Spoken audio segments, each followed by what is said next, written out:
घोरवा में डाली मोंगियों के हमारा करेला रखवाली कमर कर धनिया चाहे बाबे जलिया राजा सब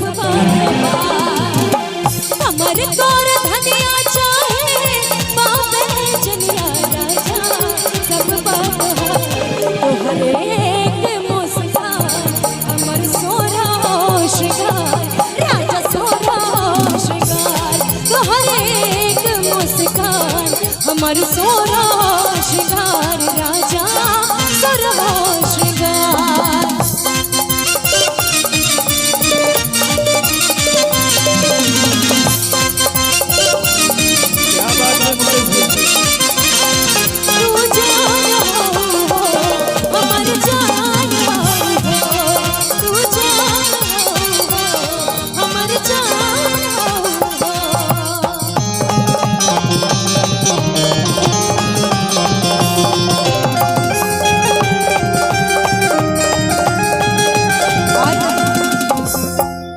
महिलाएं हैं चेयर पे बैठ रही हैं, खा भी रही हैं, जो नहीं भी खा रही है लेकिन देख रही है, मुझे सुन भी रही है। और कोई पत्रिका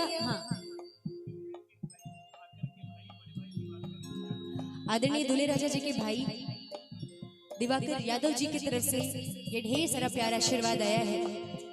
और आप भाइयों के लिए भी मैंने बहुत अच्छा पैकेज रखा है। बस शर्त इतनी है कि आपको ये जो मंच आगे खाली है ना, इसको एकदम यूज कर देना है पूरा, एकदम नाच झूम के लगना चाहिए कि आपके भाई की शादी है। मैं महिलाओं से बात कर रही हूँ जो मुझे देख रही हैं, सुन रही हैं, लेकिन कोई प्रतिक्रिया नहीं कर रही है, ताली भी नहीं बजा रही है। तो आपके लिए कहना है मरहे के बाटे दो मार दो न जान से, मरहे के बाटे दो मार दो न जान से, काहे के